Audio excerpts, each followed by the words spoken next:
we're at Shizaru, which is a contemporary art gallery in Mount Street in Mayfair in London, and normally you'd expect to see perhaps canvases, installations, sculptures, but instead the Art Rocks exhibition is very different. I have curated this exhibition of 10 jewellers, and the exhibition is called Art Rocks, and it's in the Shizaru Gallery. And what I have always had a vision for was to have jewellery, contemporary jewellery, in an art environment, because I feel that the jewellers and the goldsmiths and the craft and the traditions should be put on a platform as an art form and not something that's a commodity.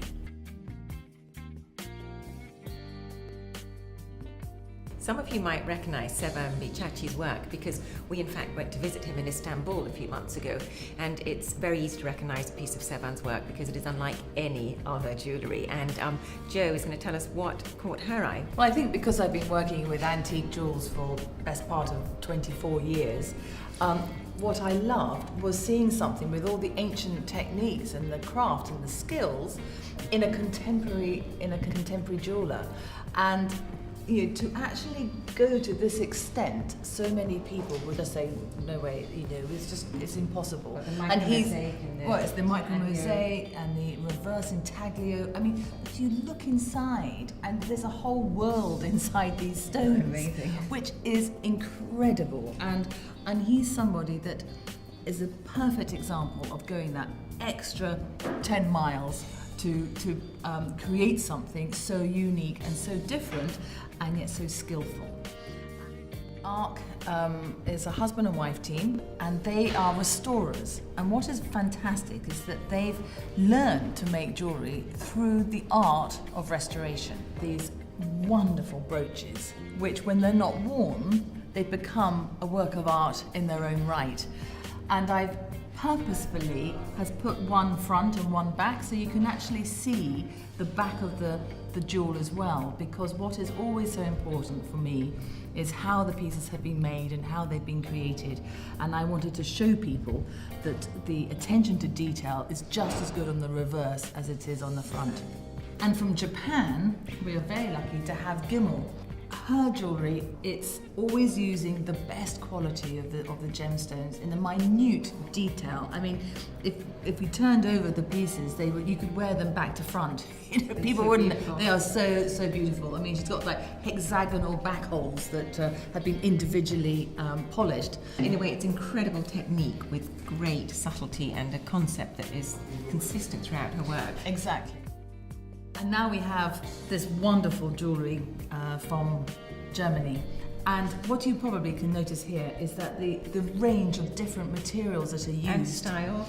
Exactly, and techniques. Styles and techniques. But what is interesting is that Peter Schmidt, who owns Atelier Zobel, he has a design, and he'll put it in the middle of the room, of the table in the workshop, and the craftsmen themselves will actually pick up the design and say, get such a range. And that's why you get such a range, because Right. they've got the opportunity to put their personal touch into it, and he just feels that if you take that piece away from someone to then have it finished by somebody else, it's lost the magic. And now we have Leo de Vroomen, and he made this piece especially for the exhibition. And what a stone. Oh, it's just incredible. I mean, it's amazing stone. It's a Paris-Bertolini. It's 144 carats, cabochon. And he has also set it in a repoussé bangle. And this started off, the repoussé work was the ancient art of repoussé, which Leo is very well known for. Which is a hammering technique. It's an ancient technique, hammering technique, where this bangle actually would have started from a flat sheet of gold.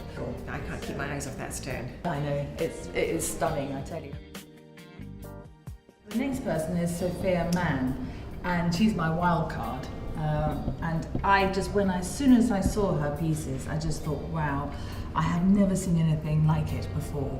And she started off doing life drawing, and she then developed an interest in working with jewellery, and what she has created is these beautiful, wonderful, sensual jewels. And she's managed to use hard material and make it look very fleshy.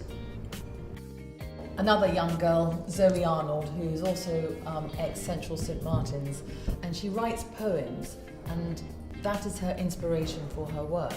It tells a story, and we have here the emotions box, which is a variety of emotions which you can take off the piece and you can wear it as a pendant, or you can put it on as a wall hanging. And what is wonderful about the contemporary jewellers is that they are alive, and so when you commission a piece, you can work with the artist and she can work with you, and together you can create your own emotion box and wear pendants that would have a meaning for you too.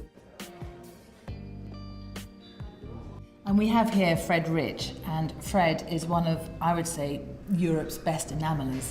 And I just love, for instance, the ring that's in the middle here, because you've got the luxurious enamel colours which are corresponding to the wonderful gemstones that are set in the middle of the ring, and I just love the combination of both. And you know, we see a lot of enamelling, but we don't see it as well as this. The quality and the craftsmanship in this enamelling is second to none. And if you see, look at the fish here, and look at the way that he has used the technique to have all the different hues of the purples, the desired Fred Rich extravaganza which you have here.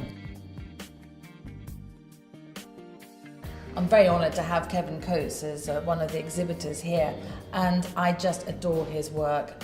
The imagination, the skill and the technical skill is second to none.